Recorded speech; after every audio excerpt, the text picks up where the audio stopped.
What happened to me happened on the 3rd day of August, 1979.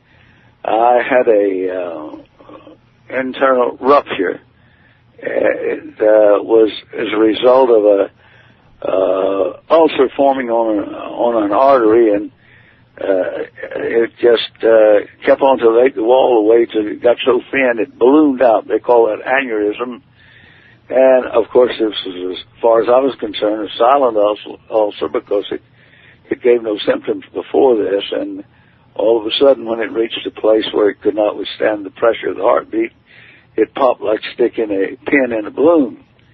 And this, of course, led to a local clinic, then a local hospital, and then transferred me from the local hospital to a regional medical center after bringing me out of shock the 3rd time. And it was halfway between the first hospital and the regional medical center when all of a sudden my vital life signs failed, and the paramedic actually picked up the radio telephone microphone and called the hospital head. He reported the patient has died. All the vital life signs have failed. Prepare the emergency room in an attempt to revive him and have a physician meet us on the ramp.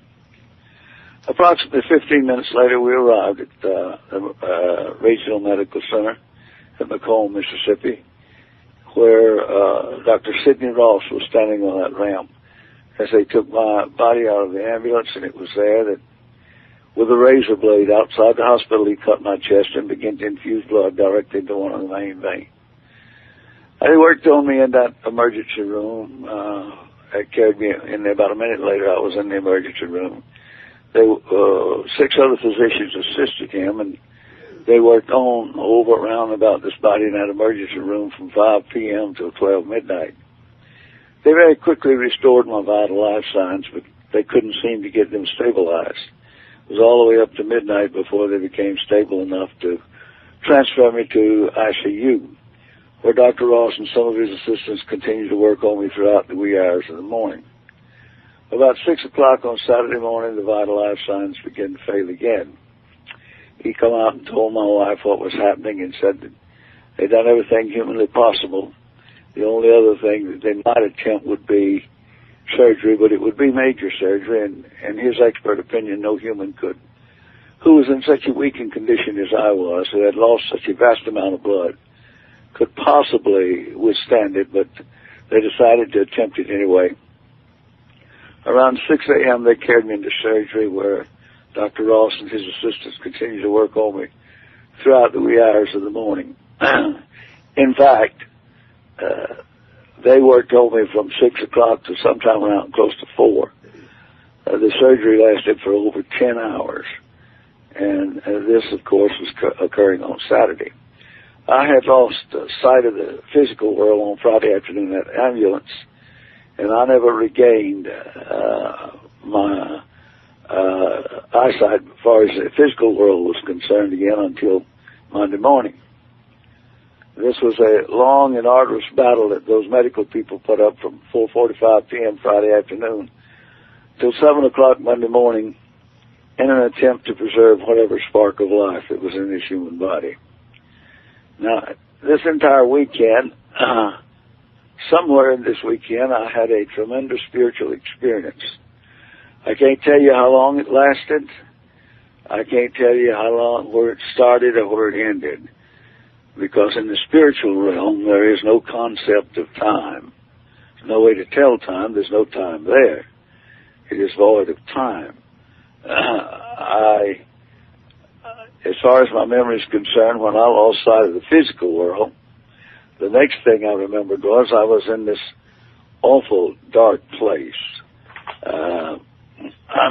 No light whatsoever. And it was in this place that, since I had never experienced a place of being total darkness before, I immediately felt abandoned or forsaken, all alone. When suddenly out of that vast darkness, an object appeared right before my eyes.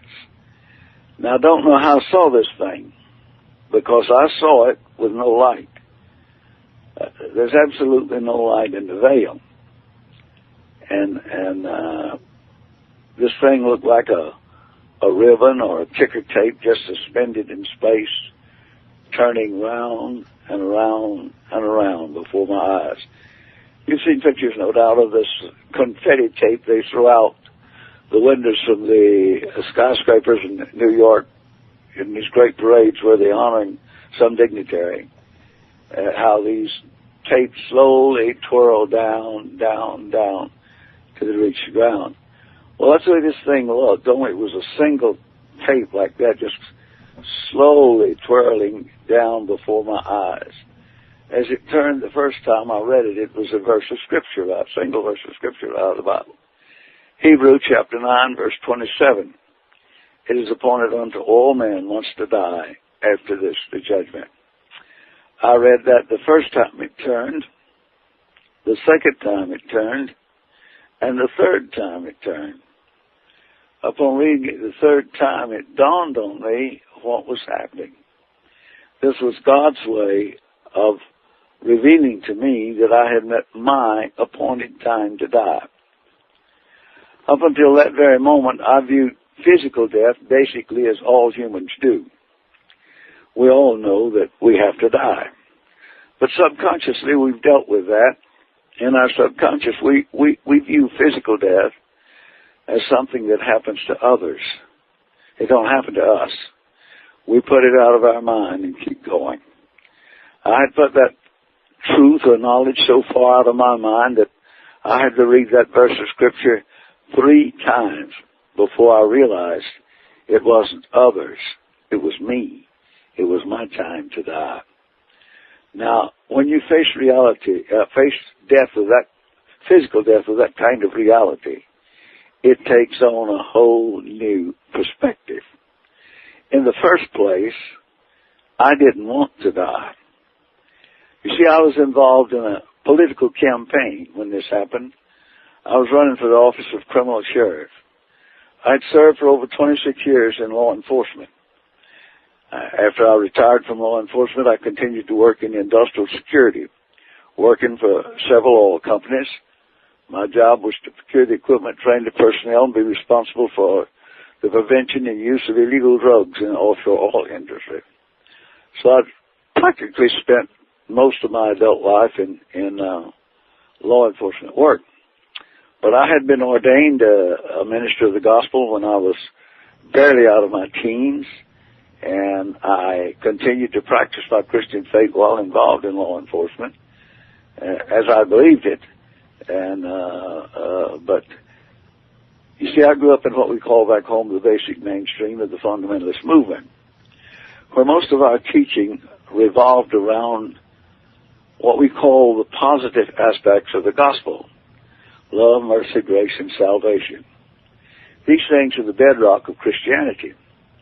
But there really is another side to Christianity, and there's another side to the Bible that really talks about a just God, a God who demands accountability and responsibility. And in fact, there is a spiritual realm that I knew absolutely nothing about, because we really never talked about that.